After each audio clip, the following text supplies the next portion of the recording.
Al-Fatihah. A'udzubillahi minasyaitonirrajim. Bismillahirrahmanirrahim. Alhamdulillahi rabbil alamin arrahmanirrahim maliki yaumiddin.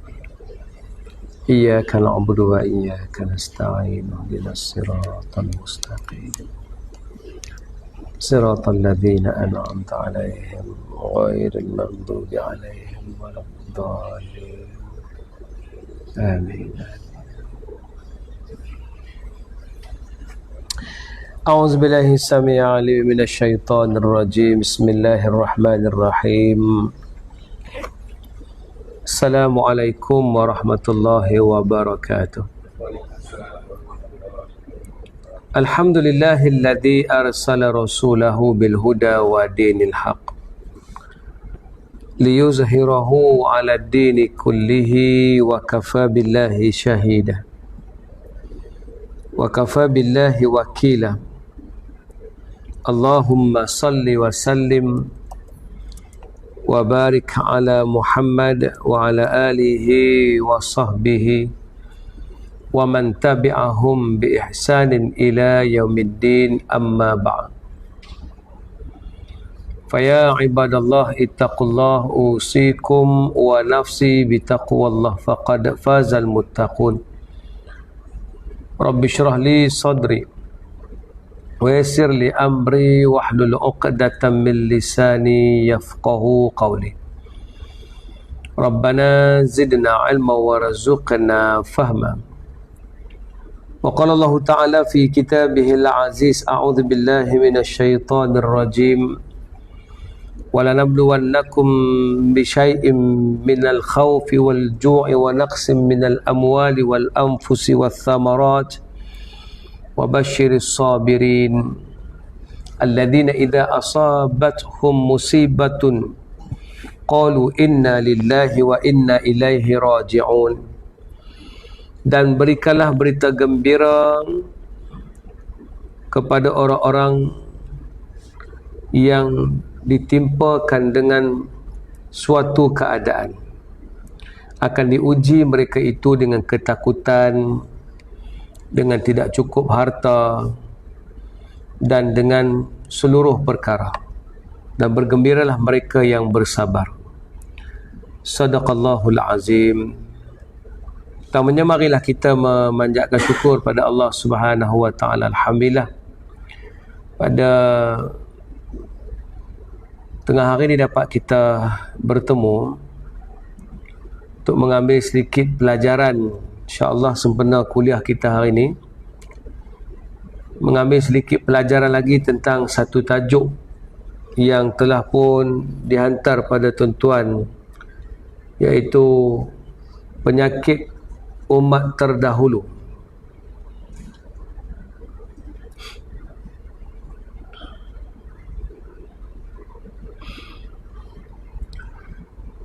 Okey, dunia semakin ke penghujung. Ini tajuk dia. Dunia semakin penghujung. Okey. Apa maksud dunia semakin penghujung? Maksudnya dunia hari ini akan ditimpa dengan pelbagai perkara. Jadi ada satu penyakit yang dibaca adalah hadis yang dinakalkan di sini, hadis riwayat Hakim. Dan bagaimana hadis Nabi sebut, an Abi Hurairah radhiyallahu anhu qala Sami'tu Rasulullah sallallahu alaihi wasallam yaqul. Ada satu hadis Nabi kata, sayusibu ummati da'ul umam. Faqalu ya Rasulullah wa ma da'ul umam. Nabi berkata kepada para sahabat, akan ditimpakan pada umat ini dengan penyakit umat-umat terdahulu. Faqalu, dan mereka pun berkata, para sahabat tanya, ya Rasulullah, wa ma da'ul umam, wahai Nabi, apakah maksud umat, apakah maksud penyakit umat-umat terdahulu itu? Apakah maksud penyakit umat-umat terdahulu itu?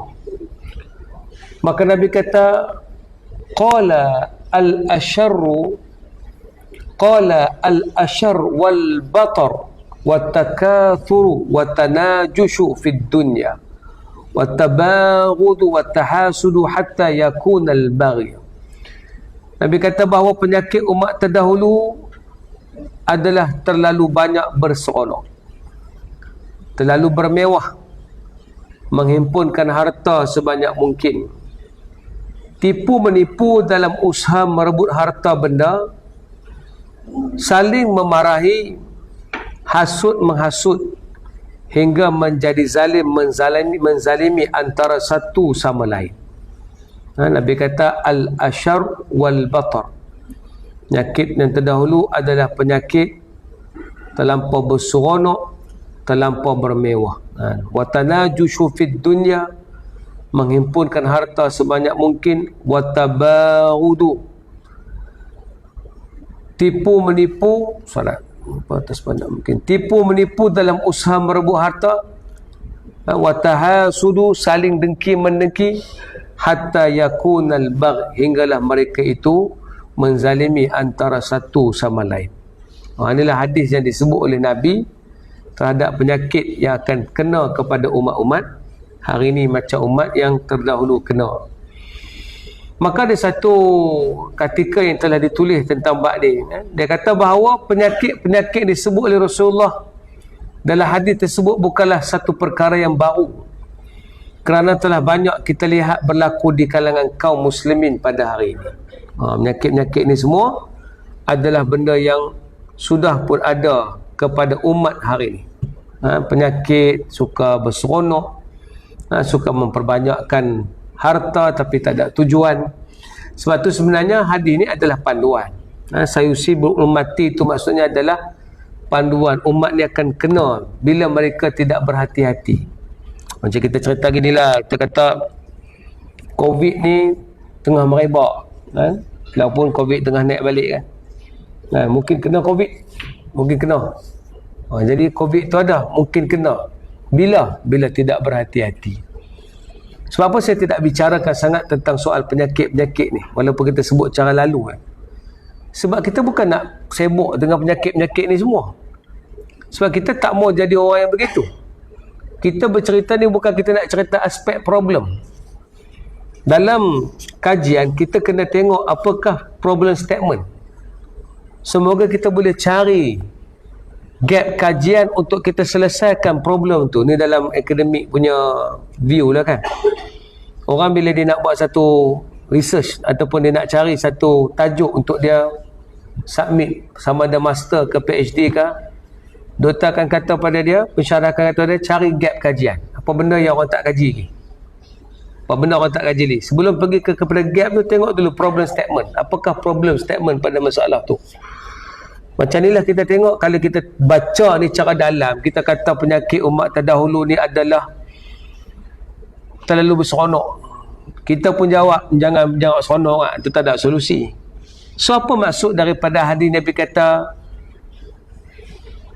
al-asharu wal-bataru wa-takathuru wa-tanajushu fid dunya. Seorang suka kumpul harta, orang suka sangat mereka tu condong kepada harta. Wa-tabarudu, saling dengki-mendengki. Wa-tahasudu, saling dengki-mendengki, saling merebut dan saling dengki-mendengki. Apa semua ni? Semua ni nak bagi tahu inilah penyakit yang terkena pada orang yang lemah pemikiran, lemah cita-cita terhadap Islam.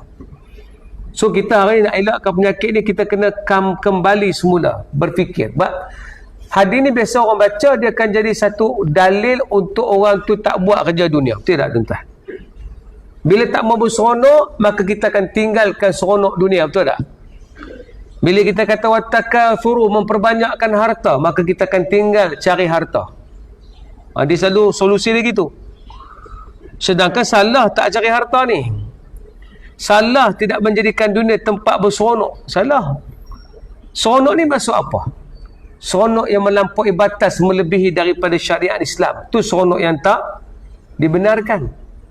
Orang ni bila datang Coldplay kan, orang pun cerita pasal Coldplay. Jadi akhir sekali orang nampak, bila cerita pasal Coldplay ni, orang nampak Islam macam menentang hiburan. Islam ni kalau buat seronok tak boleh. Dia mesti sedih-sedih. Konsert-konsert ni tak boleh. Tak tuan-tuan. Sebab tu saya sangat setuju dengan Dr. Zulkifli Al-Bakri. Dia memberikan satu view baru, tuan-tuan. Dia ni bagus sebab bila saya tanya dia sendiri tu, saya nampak kerangka pemikiran dia. Orang ni hebat, tuan-tuan. Pasal cara dia fikir adalah solusi. Dia bukan cara fikir ada masalah bagi orang takut lagi. Zaman hari ni yang jadi, lagi baca hadis lagi takut. Hadis ni lagi takut dah. Sebab tu baru ni bila dia masuk dalam rancangan keluar sekejap, Dr. Zul dipanggil. Komen di bawah tu daripada orang-orang non-Muslim. Dia kata kalau macam ni lah Islam, aku pun suka, kami pun seronok dengan Islam macam ni. Pasal dia bukan tengok pada nama. Al-ibrah bil musammayat laital bil asma. Bukan tengok pada nama, tengok pada kandungan. Soalan antara dia tanya, macam mana pandangan Dr. Zul pasal Coldplay? Dia kata bukan pasal nama, bukan pasal konsert. Konsert tu tak ada masalah, nama tak ada problem, kandungannya apa. Hari ni orang terlampau fokus kepada nama sampai hilang maksud kandungan. Contoh, Islam ni larang konsert. Tak, siapa kata Islam larang konsert? Siapa yang pergi habaq Islam larang konsert ni? Tak ada. Habis tu Islam membenarkan konsert? Ya. Cuma apakah kandungan dia? Apakah kandungan dia? Kalau kandungan tidak bercanggah dengan Islam, boleh. Sebab bila saya baca balik catatan yang ditulis tuan-tuan, Dr. Zulkifli Al-Bakri tulis dalam Bayan Linnas dalam siri 197, cerita tajuk berkenaan dengan Islam dan muzik. Sebab Islam ni dengan muzik dia jadi macam musuh, tuan-tuan. Dengar lagu tak boleh, kalau buka lagu lah kereta jadi macam laram, tidak. Bahkan orang pesan kalau bawa ulama jangan duk buka lagu, haram. Dia sendiri buat hukum ke atas tu. Padahal ulama dengar lagu, tuan-tuan. Kan? Cuma jangan lagu sampai tak ketawa hala sangat. Lagu-lagu yang biasa tu, lagu-lagu puisi. Tu dia nak sebut. Lagu-lagu begitu kan. Lagu-lagu kemanusiaan, tuan-tuan. Dr. Zul dalam awal kata kerja dia ni, ataupun dalam tajuk Bayan Linnas ni, dia kata, beliau memetik catatan Cat Stevens. Apa Cat Stevens kata? Dia kata, dia meluahkan kekesalan kerana tergopoh-gapah sewaktu berubah, meninggalkan terus dunia muzik. Tanpa menyedari ia memberi imej negatif terhadap Islam. Tanpa menyedari ni. Bila Cat Stevens tinggal muzik, orang akan klaim Islam tak benar muzik. Sebab Cat Stevens tinggal muzik. Kena ada Cat Stevens tu dah. Yusuf Islam. Bukan Alif Tega tu orang lain. Bukan. Ni Cat Stevens, tuan-tuan. Jadi bila Cat Stevens ni, dia berhenti muzik kerana dia dulu masa masuk Islam, orang banyak bagi pandangan padanya muzik itu haram. Dia kata itulah penyesalan yang dibuat kerana memberi imej negatif terhadap Islam dan menimbulkan tanggapan buruk di kalangan masyarakat Britain dan peminat muzik global. Orang Britain tengok Islam takut pasal muzik haram. Siapa kata haram? Tak ada siapa kata haram. Tapi Cat Stevens tinggal muzik. Itu kekesalannya. So, jangan kita baca hadis, kita pergi masuk ke lorong tu. Kita baca hadis, kita kata jangan berseronok. Berseronok macam mana? Berseronok yang sampai buat benda haram. Apa harus kita buat? Gantikan seronok yang haram kepada seronok yang halal. Jangan tinggalkan keseronokan. Jangan tinggal konsert. Jangan tinggalkan muzik. Kena perbanyakkan muzik. Sebab itulah Islam datang sebagai pengganti. Kalau dalam bab takafur tuan-tuan boleh ganti, kenapa bab muzik tak nak ganti? Takafur kan daripada insurans, betul tak tuan-tuan? Kan? Insurans. Daripada insurans lahirlah sistem namanya takaful. Daripada PCB. Apa PCB? Allah lupa dah. Jadual. Berjadual. Apa dah? Apa nama? P tu dah. Potongan cukai berjadual. Dah lupa dah. Potongan cukai berjadual. Boleh convert jadi PZB. Semua ada alternatif. Bab ekonomi ni semua ada alternatif. Sebab apa? Sebab dia pasal duit. Tak boleh pun dia bagi jadi boleh. Asalnya tak boleh pinjam banyak lebih. Tak boleh, hukumnya riba. Tapi diubah sampai ada qardul hasan. Boleh kena lebih, tapi bukan duit tu duit untuk banyak lebih. Duit tu kira wang perkhidmatan. Nampak tak tuan-tuan? Dalam bab ekonomi, bab ni orang boleh cari ganti. Insurans ubah bagi jadi takaful. Sebelum kita dengar takaful, kita tahu kacang pul kan? Jadi bagi boleh, saya nak ajar satu falsafah hidup dalam membaca hadis Nabi. Jangan pergi ke situ, jangan pergi ke lemah, jangan pergi meninggalkan, jangan pergi tutup pintu. Dah, kita kena buka. Bila Nabi kata banyak orang berhibur, kita kena channelkan balik hiburan berdasarkan Islam. Kita kena buat orang sampai dengar lagu-lagu yang dengar lagu tu balik kepada Islam. Kalau kita tak buat yang tu tuan-tuan, akan banyaklah benda-benda rosak akan jadi di atas muka bumi Allah Ta'ala. Tapi bukanlah tuan-tuan kena buat muzik. Saya cerita ni umum. Kalau tuan-tuan buat muzik tak jadi. Tuan-tuan, pasal tuan-tuan bukan komposer. Tuan-tuan bukan penyumbang lagu. Tuan-tuan menyumbangkan lagu. Lagu tu bila main jadi sumbang, tak payah. Jadi maknanya tak payah untuk kita. Cuma saya sebut kena ada satu pendirian. Kenapa? Sebab tuan-tuan akan dilingkungi oleh orang-orang yang sukakan hiburan, betul? Anda akan jumpa pemain-pemain muzik, betul?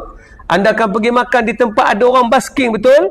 Pernah tak anda jumpa mereka dan berkata, abang, teruslah abang buat ni betul dah. Ini Islam suruh. Pernah bagi tahu tak? Tak pernah. Kita tengok ya. La haula wala quwata illa billah. Ni yang Nabi kata lah hadis. Tu aku gerak. Ni yang Nabi kata lah hadis. Dah. Mereka tidak up to date. Mereka hanya membaca hadis dalam bentuk pasif. Hadis Nabi patut dibaca dalam bentuk apa tuan-tuan? Aktif, bukan pasif. Mesti dibaca dalam bentuk progresif, bukan dalam bentuk ke belakang. Tak boleh. Ni dia. Maka dari situlah akhir sekali tuan-tuan, Dr. Zul buat satu kenyataan yang menarik tuan-tuan. Dia kata apa? Dia kata bila nak sebut pasal muzik ni adalah haram tuan-tuan. Muzik ni tak boleh semua. Kena ingat, dunia Islam penuh dengan muzik. Dia buktikan. Bila dia buktikan tu, saya boleh jawab. Adakah Islam tolak Coldplay? Tak. Islam tidak tolak Coldplay. Islam menerima muzik. Tapi Islam menolak agenda yang dibawa itu. Kalau mereka boleh tinggal LGBT, okey. Sebab LGBT hari ni tak ketahuan tau. Pasal di barat sekarang dah petikai LGBT. Bukan Malaysia saja. Malaysia tak ada lah kan? Ada LGBT. Tak ada kan? Kada tu imam ke bukan? Kira orang dalam ni. Mungkinlah cara pergerakan tu tak ada lah. Tapi LGBT di negara barat hari ni, barat pun dah menentang. Pasal apa? Sebab bila satu orang lelaki dia convert ataupun dia tukar jantina dia jadi perempuan, dia akan masuk sukan mana? Dia akan masuk sukan orang perempuan. Bila dia masuk sukan orang perempuan, dia sentiasa menang. Tuan, dia riang jantan bahang walaupun dia lembut. Kan? Tak sama. Menyebabkan bila dia masuk sukan, dia selalu menang. Akhir sekali orang-orang yang pernah menyertai sukan dan wanita asli ni, wanita yang benar-benar wanita ni, akhir sekali wanita tulen, bukan asli, tulen, wanita tulen ni, tulen bang. Wanita tulen ni akhir sekali mereka kata, kalau macam ni sampai bila kita nak menang? Mereka ni dah masuk sukan kita. Geng-geng LGBT bela, you lawan lah, kenapa you tak lawan? Nak lawan macam mana? Dia riang jantan. Kalau orang tu boleh cakap kedah, dia riang jantan. Dah ada protes hari ni di Amerika tuan-tuan. Yang kedua, yang tak tukar jantina tapi berpura-pura pakai pakaian perempuan, dah masuk tanda orang perempuan. Dah jadi masalah hari ni tuan-tuan. Kan? Dan movement mereka kuat. Hari ni saham Disney jatuh 50%. Ada dua sebab. Nombor satunya sebab Disney hari ni dah langgar fitrah. Dia banyak masuk unsur-unsur LGBT dalam tu. Kan? Dia banyak masuk unsur LGBT. Sampai memake pun jadi kulit hitam dah. Tuan-tuan. Kan? Tuan-tuan tak tengok betul baca Quran ni, saya cerita lah ni. Kan? Jadi bila tengok benda-benda pelik macam tu, jatuh sahat share dia. Yang kedua, pasal baru ni ada satu orang yang kata pada Disney. Siapa dia? Elon Musk tuan. Elon Musk dalam satu program, dalam satu rancangan tuan-tuan, orang tanya pada dia sebab dia sokong Palestin. Disney ni sokong Israel. Sokong Israel. Banyak company yang sokong Israel. Antaranya Starbucks tuan-tuan sokong Israel. Terang-terang menyatakan bahawa Syria kita bersama Israel. Kena boykot dah Starbucks. Tuan-tuan. Kena boykot dah. Tuan-tuan, Mercedes pun antara yang sokong Israel. Jom kita boykot Mercedes. Boleh saya tak beli pun duit tak ada. Boykot habis ya. Kan? Jadi ceritanya adalah ni company dia. Elon Musk bila orang tanya dia, tak takut ke kamu duk kata-kata sokong Palestin, kamu kata sokong Palestin ni, nanti syarikat macam Disney tarik pengelalan pada kamu. Tu dia jawab apa? Oh, dia maki tuan-tuan. Dia kata pergi mampuslah dengan kamu. Perkataan pergi jahanam dengan kamu tu apa jadi? Share jatuh kerana dia menguasai Twitter, betul tak? Sekarang ni namanya X. Ini macam tak ada media sosial yang macam tak tahu kan? Ni semua orang baca Quran, alhamdulillah, dan syukurlah kan. Jadi bila jadi kes macam tu, tuan-tuan, apa yang kita lihat? Maknanya orang sekuat Disney pun boleh jatuh kerana dia menyokong LGBT. Dia dah tak fitrah. Mak bapak takut nak pergi ke TV, takut nak bagi. Pasal hari ni kok mana filem dia buat, celah-celah tu mesti ada perempuan kahwin dengan perempuan, ada anak. Dia akan buat macam tu. Jantan kahwin dengan jantan, ada anak. Tu. Mai anak kat mana macam tu? Tuan-tuan, cuba bak mai. Lesung bertemu lesung, anak mai kat mana? Tuan-tuan. Ni cerita dia tuan-tuan. Jadi kalau kita faham ini dah, Islam suruh balik kepada fitrah. Janganlah hampa Coldplay duk sokong benda ni. Sebab mereka nak tunjuk sangat perasaan ra'i semua orang, ra'i LGBT. Tak boleh. Dia melanggar fitrah. Hari ni tuan-tuan cakap dengan puak ni susah tuan-tuan. Bila kita tanya, lah ni ada dua saja perkataan untuk bahasa Inggeris. She or he. LGBT nak panggil apa? Shima. Shimel. Dia kata jangan panggil kami she or he, panggil kami them or dia. Lagi tak ketahuan. Tuan-tuan, benda simple ya. LGBT ni dia susah pasal dia definisi susah. Apa definisi perempuan pada LGBT? Siapa yang berpakaian perempuan, berhati perempuan, dia adalah perempuan. Tak, saintis kata simple nak tahu lelaki-lelaki perempuan. Dia punya kromosom XX ke XY. Ngaji sejarah, ngaji sains dalam sekolah. Kan? Ada kan akan lupa habis dah. Kan dulu ada kelas sains kan, sains tulen tuan-tuan. Ngaji ada sains. Saya pun dah takkanlah tuan-tuan tak ada. XX siapa dia? Perempuan ke lelaki? Lelaki kan? XY tu perempuan, saya pun lupa mana, tapi dua tu lah. Kan? XY lelaki-lelaki.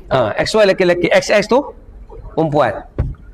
Dia kata, saintis kata, orang lelaki-lelaki dan perempuan akan tetap dikenali walaupun sudah mati. Apa maksud dia?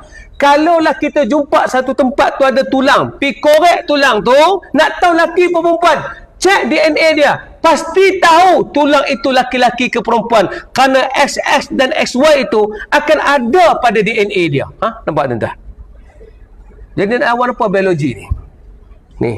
Batu bila Coldplay mari, kita bukan lawan muzik dia. Muzik dia sedap tuan-tuan. Saya pun dengar lagu Coldplay ni. Saya bukan saja Coldplay, Bohemian Rhapsody pun saya dengar tuan-tuan. Tak tahu? Kumpulan Queen. Hampa ni duk mana ni? Kan? Jadi kan? Tak kalah hanya dengar lagu apa nama? Bila Israel. Tak kalah lagu tu saja. Mesti ada lah lagu-lagu lain kan. Jadi cuma kita tak setuju dengan budaya. Kenapa saya suka mendengar muzik? Kerana muzik adalah sebahagian daripada Islam. Tapi pernah orang kata muzik sebagai daripada Islam. Ni bukti Dr. Zul. Dia kata contoh ahli muzik. Seperti Abu Nas Al-Farabi. Imam Abu Nas Al-Farabi seorang ahli falsafah terkemuka dunia. Terkenal dengan kitab yang berjudul Kitabul Muziqil Kabir. Dia pernah tulis satu buku. Buku pasal muzik besar. Maknanya ulama tulis apa, cendekiawan tulis pasal muzik. Dalam kitab tu dia menjelaskan prinsip falsafah tentang muzik. Beliau seperti ahli falsafah lain yang mengkelaskan muzik sebahagian daripada ilmu matematik. Betul tak muzik ni ilmu matematik? Tak tahu kan? Saya pun tak tahu, ni baru tahu. Sebab bila orang nak buat muzik, dia kena pakai kod dan dia pakai note tu tuan-tuan. yang ada togel-togel tu, kita tak boleh baca tu. Sebab terbukti kerana orang pekak, walaupun pekak, tapi bila dia tahu kaedah not itu, dia boleh buat muzik. Siapakah yang buat muzik tapi dia pekak? Namanya Beethoven, tuan-tuan. Beethoven di antara orang yang pekak, tapi dia boleh buat muzik kerana dia boleh baca not tersebut. Jadi muzik yang keluar tu sedap walaupun dia tak boleh dengar. Jadi Al-Farabi kata termasuk ilmu matematik. So jangan siapa bersyarah lah main muzik ni haram, muzik ni lara. Kerana Imam Farabi lebih tahu tentang soal muzik. Dan dia telah mencipta satu alat bernama gambus, tuan-tuan. Tu. Yang paling menarik lagi adalah beliau apabila bermain muzik, dia katakan terdapat kisah yang masyhur. Kehebatan beliau mengalunkan muzik, bila dia mengalunkan muzik membuatkan pendengar menangis bila lagu tu sedih, tertawa bila gembira, dan tertidur dalam majlis yang sama. Tu tak yang muzik kuliah boleh nak, Ustaz. Dia nak cerita ini bab dia. Dan dia kata ada seorang lagi ahli muzik, Dr. Zul kata namanya Ziryab, nama dia apa dia? Abul Hasan Ibnu Nafi'. Dia merupakan ketua ahli muzik di Istana Cordoba tahun 789, pada tahun 700 Masihi lebih. Dia adalah merupakan orang yang menjadi ketua muzik di Istana Cordoba. Cordoba tu Islam tapi ada muzik, tuan-tuan. Panjang kena cerita bab ni. Bahkan gurunya yang merupakan seorang yang bernama Ishaq Al-Mausili merupakan pemuzik handalan dari Baghdad, dan dia telah menguasai 1000 buah lagu. Kenapa saya cerita? Semoga tuan-tuan bila tengok muzik tak alergi. Tak, muzik ni boleh pada Islam, tak ada masalah. Cuma kena letakkan akidah pemain muzik tu siapa, orang tu macam mana. Islam pentingkan siapa yang membawa muzik tu. Kalau yang bawa tu orang beriman, muzik tu akan jadi beriman, tuan. Sebab tu kita suka bila orang-orang yang menjadi ahli muzik ni, dia dekat dengan agama. Dia dekat dengan agama. Cuma bila mereka tak ada bimbingan, itulah lagu-lagu mereka tu dekat dengan tasawuf, tapi banyak unsur wahdatul wujuh tu saja. Tapi kalau mereka betul-betul mengaji, mereka di antara musisi yang baik. Lagu-lagu siapa yang kita dengar, dia ada dekat dengan unsur Islam. Antaranya lagu M. Nasir lah, tuan-tuan. Antaranya Raja Rock kita, betul tak, tuan? Tu baru ni saya pergi jumpa Lokman S. Kenal Lokman S? Lokman S tu, penulis lirik lama, tuan, yang dia buat lagu Ella tu. Ku berlayar di lautan, tidak kesepian, sesekali dikejutkan kan. Ombak yang mendatang, aku seperti hilang puncak. Pernah dengar lagu tu? Dahsyat, tuan-tuan. Saya dah 3 kali nyanyi. Dahsyat, tuan-tuan. Jadi maknanya itulah di antara lagu-lagu dia. Baik, bukan nak cerita lagu, kita nak betulkan maksud. Janganlah berseronok lebih, bukan. Berseronok lebih ni sampai jadi haram. Berseronok lebih ni sampai isap dadah. Berseronok lebih ni sampai berzina. Berseronok lebih ni melebihi hukum syarak, tuan-tuan. Hari ni saya nak letakkan balik Islam di tempat yang betul, tuan-tuan. Islam bukan penapih yang menapih sampai bersih, keluar tu ayak jadi putih balik. Islam tak tapih begitu. Islam cuma tapih macam penapih teh, faham tak? Tapih dari segi apa nama orang panggil teh tu? Hampas teh tu. Tapi tetap menjadi warna kuning. Kalau letak gula tetap manis. Kita nak tapih lagu tu. Tapih benda-benda yang tak betul saja. Semoga benda tak betul tu tak jadi dalam hidup kita. Tapi menghalang satu persatu tak boleh. Tak boleh, tuan-tuan. Sebab tu pangwayang tak boleh halang. Tak boleh. Dia kena betulkan saja. Di Terengganu dah betulkan. Tengah untuk family, belah ni untuk perempuan, belah ni untuk laki-laki, belah ni untuk perempuan. Boleh. Cuma ada orang cadangkan buat pengawayang di Kelantan. Tapi Kelantan susah sikit lah nak boleh. Pasal tempat ulama' banyak. Tak apalah. Tak payah pilih tengok wayang di Kelantan. Kan? Kita dia ingat Kelantan yang tak ada pengawayang. Perlis pun tak ada pengawayang rupanya. Tuan-tuan, tak apalah, yang tak ada tu tak apa, tapi yang ada buat. Esok Islam memerintah kita nak begitu. Macam mana GSC nak kita nak buat macam tu, tuan-tuan, supaya kita boleh bagi panduan agar orang tak takut. Hari ni orang paling takut dalam Islam adalah tentang bab berseronok saja. Tu orang paling takut. Kan? Baik, itu yang pertama, tuan-tuan. Yang kedua, bila diceritakan pasal watabahudu watahasudu ataupun watakathuru, memperbanyak-banyakkan harta. Tuan-tuan, maksudnya memperbanyakkan harta untuk simpan diri sendiri, yang tu tak boleh. Yang ni saja benda yang syarak larang. Kaya kena. Sebab 10 sahabat Nabi yang masuk syurga, 8 orang kaya merengok. Bukan kaya sikit-sikit tau, merengok entah. Merengok tu cerita macam mana? Orang Kedah tak ada kat sini? Tolong terjemah tak? Tak ada ni. Kaya merengok entah. Kaya sungguhlah kan. Banyak duit. Abdul Rahman bin Auf, Osman bin Affan ni semua kaya. Kan tanpa kekayaan macam mana Islam nak pergi jauh, tuan-tuan. Sebab tu kalau tuan-tuan baca sejarah, orang cerita sirah, tuan-tuan cuba tanya pada pengajak tu. Bila dia kata Islam menang dalam peperangan ini, Islam menang dalam peperangan ini kerana bantuan daripada Allah. Tolonglah kalau mengaji sirah, jangan skip proses. Proses macam mana Islam menang? Islam menang dengan bantuan Allah, ya. Tapi macam mana bantuan Allah boleh sampai? Kerana para sahabat menyumbang harta mereka, keluarkan duit bagi kepada Nabi, menyebabkan boleh beli peralatan, menyebabkan orang-orang kaya turut membantu Nabi SAW. Antaranya Osman bin Affan, dia pergi rumah Nabi, dia bawa sejumlah duit, campak dalam rumah Nabi. Nabi tengok ada duit, oh Nabi kata ni mesti dia Osman ni. Akhir sekali Nabi jumpa dengan Osman, Nabi doakan pada Osman kerana Osman mengeluarkan hartanya. Macam mana Osman boleh keluar harta? Bukan tiba-tiba kaya. Dia seorang businessman yang hebat, tuan-tuan. Jangan skip proses. Tu kaya tak salah kan? Kena jadi kaya. Kalau tak kaya, Islam payah nak naik, tuan-tuan. Islam selama ni hebat kerana kekayaan. Sebab kaya itulah Islam akan jaga maruah dia. Sebab Osmaniyah kayalah. Pernah dengar tak cerita macam mana Ireland dibantu oleh Sultan Abdul Majid? Pernah dengar tak, tuan-tuan? Hari ini antara negara yang berani keluar kenyataan bahawa dia akan halau keluar kedutaan Israel daripada negaranya adalah Ireland, tuan-tuan. Negara lain? Tak. Ireland saja berani. Di kalangan negara yang bukan Islam. Kenapa Ireland boleh buat benda tu? Sebab Ireland ada sejarah tersendiri. Ketika berlakunya tahun kelaparan, zaman tu mereka makan kentang. Jadi kentang zaman tu tak cukup. Kentang hasil tak cukup. Orang kaya duk sapu kentang, jadi orang miskin. Jadi tahun tu tahun kebuluran. Sultan Abdul Majid yang memerintah zaman itu, ada seorang pembantu perubatan. Nampak tak? Kaya tak kaya Islam, yang main kerja pada dia, yang main kerja dekat dia adalah seorang doktor daripada Ireland.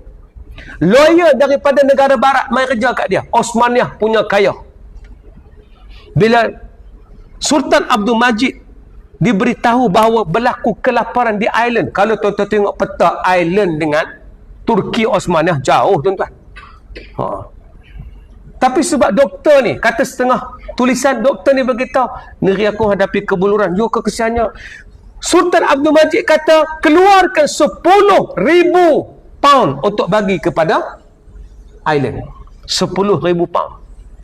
Bila nak keluar duit 10,000 pound ni, tuan-tuan, akhir sekali Sultan Abdul Majid menerima satu teguran daripada kerajaan British.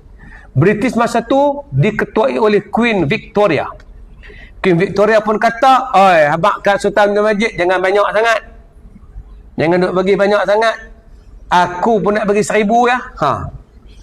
Victoria tu punya kaya, nak bagi 1,000 ya. Habaq dekat Sultan Abdul Majid, bagi 1,000 sudah, jangan lebih. Kalau dia bagi 1,000, aku akan up 2,000. Asalnya Victoria nak bagi 1,000 tuan-tuan. Tapi sebab Sultan Abdul Majid nak bagi 10,000 pound, maka dia minta bagi 1,000 saja, jangan bagi aib muka aku. Dan aku akan keluarkan 2,000. Tuan-tuan, di Ireland ada satu tempat, saya lupa nama tempat tu, kapal Osmaniyah pernah berlabuh bawa bantuan. Ada tulisan, terima kasih kepada kerajaan Osmaniyah dulu kerana Tu kami dari segi kebuluran. Tu Islam dulu tuan-tuan. Duit ada di tangan, bukan di hati. Lalu nak berjihad, tuan-tuan, nak berjihad. Duit tak ada, tuan-tuan. Yang kita tak nak adalah orang yang memperbanyakkan kewangan, tapi dia tak tahu nak buat apa, tu kita tak mau. Macam yang berlaku kepada Emirat Arab Bersatu. Kan mereka duit banyak, tapi mereka tak tahu nak buat apa. Yang tu yang masuk watakathuru, memperbanyakkan harta tapi tak guna pada Islam. Tuan-tuan pernah dengar cerita ada seorang laki-laki bernama Hamad bin Hamdan. Hamad bin Hamdan ni dia punya kaya, dia tulis namanya di atas pulau dia, Pulau Futaisi. Ada satu pulau dibeli, dia kaya, dia di antara orang yang kaya, dimasukkan dalam Forbes orang yang kaya, tuan-tuan, hartanya ada 20 bilion. Kaya tak kaya, tuan-tuan, dia nak tunjuk kaya dia, di pulau dia, dia tulis nama dia. Hamad. H-A-M-A-D. Di atas pulau dia. Orang boleh perasan bila orang buka Google Map, tuan-tuan, dengan Google, orang tengok daripada satelit, nampak tulisan tu. Tulisan tu ada di pulau dia. Dia tulis nama dia, pasal duit banyak, tak toroh nak buat apa. Tak toroh nak buat apa, tuan-tuan. Maka dia tulis nama di pulau tu. Berapa kos yang dianggarkan dia tulis namanya? 22 juta, tuan-tuan. Itu mengarut lah. Itu mengarut. Tuan-tuan jangan jadi Hamad sudah. Ada duit, beli benda ni. Ada duit, beli benda ni. Tuan-tuan, nak beli bini baru tak berani, beli benda. Tuan-tuan, beli benda ni, buat benda ni. Beli. Tak tahu beli apa, tak tahu. Kalau saya ada duit, apa saya nak buat? Tuan-tuan, Islam hari ni perlukan muzik. Islam hari ni perlukan filem. Kalau saya kaya, saya akan buat filem. Saya nak buat filem Imam Syafi'i. Saya nak buat filem Imam Suyuti. Saya nak buat filem Imam Ibnu Hajar Al-Asqalani. Saya nak buat filem ulama Nusantara, Syekh Abdul Samad Palimbani. Nama yang kita tahu, tuan-tuan, tapi sejarah dia kita tak tahu. Syekh Abdul Samad Palimbani antara orang yang mati dicenuk kerana mati syahid lawan dengan apa nama kerajaan Siam. Dia ni dinamakan Syekh Abdul Samad Palimbani. Pasal apa yang boleh berlawan di Kedah tu? Rupanya ayah dia menjadi mufti Kedah. Ayahnya Syekh Abdul Jalil adalah guru kepada Sultan Muhammad Jiwa. Syekh Abdul Jalil ni ada anak 2 orang. Pasal dia menikah 2. Satu dia tinggal di Palembang, satu dia ada di Kedah, tuan-tuan. Tuntung jadi ulama, faham tak? Kan? Menikah rata, tinggal rata, tuan-tuan. Jadi dia ada anak seorang di Kedah namanya Syekh Abdul Qadir. Anak dia ramai, tapi Syekh Abdul Qadir menggantikan dia jadi mufti Kedah. Anaknya yang ada di Palembang adalah Syekh Abdul Samad Palimbani. Tapi dia tak tinggal di Palembang. Dia mai ke negeri Kedah mengaji di Petani. Kemudian belajar di Mekah dan Madinah. Ngaji di sana. Jadi bila Syekh Abdul Qadir, adik kepada Syekh Abdul Samad Palimbani, semua syekh-syekh ni.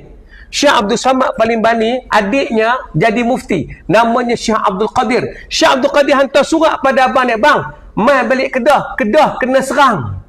Mailah tolong Kedah. Depa dan para ulama yang mengaji di Mekah dan Madinah turun balik ke Kedah. Akhir sekali dalam peperangan itu mereka dikepung dan dia mati dicenuk. Cerita ni boleh difilemkan.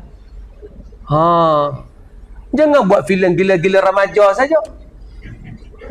Tuan-tuan tak boleh marah kat mereka. Mereka tak ada fikrah.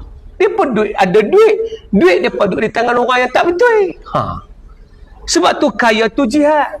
Sebab tu saya nak tukar orang yang bekerja ni jihad. Jangan sebut gini, tuan-tuan, lepas ni orang tanya, abang kerja apa? Saya kerja takaful, Ustaz, cari makan. Aku geram ayat ujung tu. Aku geram ya. Saya kerja takaful, Ustaz, inilah jihad saya. Tukar macam tu. Sebab bila saya buat sistem ni betul, Ustaz, saya akan lawan sistem-sistem lain, Ustaz, supaya orang guna takaful. Memang kami tak berjaya lagi setakat ni, tapi Ustaz ni yang kami buat. Nak sebut perkataan jihad tu, orang ni ada kepakaran ni, sebutlah jihad. Saya ada benda ni, Ustaz, saya cari makan. Jangan, inilah jihad saya.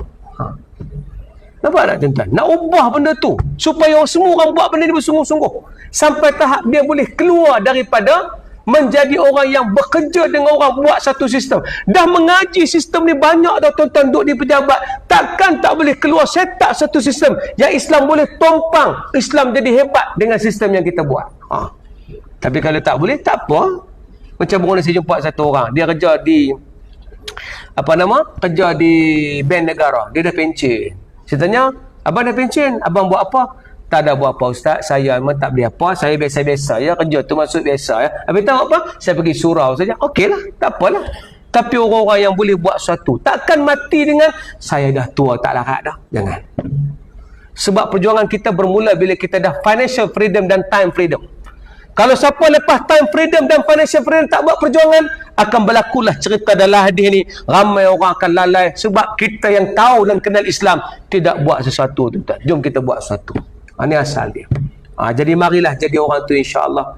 Kita nak kaya, kita nak duit banyak, kita nak, tuan-tuan. Saya lagilah ada misi tuan-tuan dengan Dr. Zul. Saya pergi jumpa dia baru ni di tempat di Negeri Sembilan, di Nilai, tuan-tuan. Saya kata, doktor, saya nak ambil semua bahan doktor, kita nak buat bahan-bahan doktor ni kepada video, semua bahan-bahan hukum. Dia ni pakar hukum, tuan-tuan. Dia adalah salah seorang daripada Majlis Hukamak Dunia. Tuan-tuan, Majlis Hukamak Dunia ni ada 12 orang ya. Salah seorang dia. Di Malaysia ni dia seorang Di Indonesia seorang. Dia kawan baik dengan Syekhul Azhar, Syekh Ahmad Taib, kawan baik. Saya tanya dengan Syekh, oh tu kawan baik dia tu. Kita dengar kawan baik, ya Allah. Kawan baik dengan ulama-ulama. Dia cakap apa? Dia cakap Arab kan. Kita ni bahasa Arab pun tak tahu, tuan-tuan. Depa tu kita kadang-kadang hantar dengan anak pun bertukar kan. Tu orang alim tu. Saya pernah pergi Maybank. Dia nak tanya soalan ke saya, tapi dia nak tiru bahasa ustaz. Dia tanya soalan, ustaz, anta nak tanya anak? Anta rasa? Saya kata, dia cakap dengan siapa ni? Saya silap dengar. Tu saya dah kata bahawa orang alim begini dah ada di Malaysia, tapi tuan-tuan, karya dia siapa tak ambil. Dia tulis dan dia buat, tuan-tuan download dia punya app dia, Inarah ni semua hukum hakam, dia telah ada 5,000 hukum hakam dalam tu. Cuma tulisan dia panjang lah, betul. Kalau buka yang tu, tuan-tuan, cacing kerawit tu, tak mana hukum ni jauh kan ni. Lepas tu saya nak bantu dia supaya saya buat video. Saya dapatlah JV dengan dia. Dia tanya soalan kat saya, Ustaz buat ni full time ke part time? Saya kata, saya tak full time. Kerja agama mana boleh part time? Dia macam mana boleh full time? Dia ada 4 researcher saja 4, tak masuk lagi petugas yang lain. Dia kata, Ustaz, saya ada jadi majlis hukama, saya minta dia bayar gaji pada 4 orang researcher ni. Sebab dia ni yang akan buat research. Sehari dia boleh keluar 40 hukum, 50 hukum, cuba bayar. Sebab tu type apa lain hukum akan pergi ke Dr. Zul dulu, betul tak? Lah dia kata apa? Kami kena turun bab, Ustaz. Sebab apa, doktor? Sebab kami dapati dan kami dah diberitahu. Sebelum mufti-mufti lain keluar hukum, dia akan tanya dulu, Dr. Zul kata apa? Kerjalah mudah, mufti duduk saja. Tengok Dr. Zul buat apa. Dah jawapan dah, tiruan ni. Jadi itulah kita kata bahawa benda ni orang buat sebagai jihad. Tuan-tuan juga buat sebagai jihad lah. Kalau tuan-tuan tak boleh berjihad dari segi lain, bersama tuan-tuan dari segi menyertai, bagi peruntukan, duit ada, keluarkan di tempat betul. Mana boleh kita tinggalkan kewangan, sebab Islam hanya akan bergerak dengan kewangan. Kita kena ada bil nak dibayar, tuan-tuan. Kalau researcher tu sendiri tak nak dibayar duit, tuan-tuan rumah pun kena bayar, tak risau lah dia. Jadi jom jadi orang-orang yang membantu Islam. Kita dah tak boleh biarlah apa jadi Palestin ni, sebab kita masih menumpang sistem orang. Kita kena buat sampai kita ada sistem kita sendiri, insya-Allah. Mudah-mudahan kalau kita tak dapat buat besar pun, buatlah yang kecil, insya-Allah. Mudah-Allah bagi rahmat dan kebaikan. Cukup sekadar itu, insya-Allah. Innahu wassamin alim. Salah silap terkasar bahas setelah berbicara, mohon maaf. Ada tabung tuan-tuan untuk Ustaz Pro yang saya sedang buat untuk membuat video kepada video Dr. Zul di Al-Inarah. Tuan-tuan boleh download Al-Inarah di Google dan juga di App Store. Di App Store dengan Play Store ada dah. Dan tuan-tuan juga boleh download kita punya Ustaz Pro di Google, di App Store dan di Play Store. Tuan-tuan boleh, insya-Allah, untuk dapatkan video-video yang up to date, insya-Allah. Terima kasih atas sumbangan, terima kasih atas perhatian.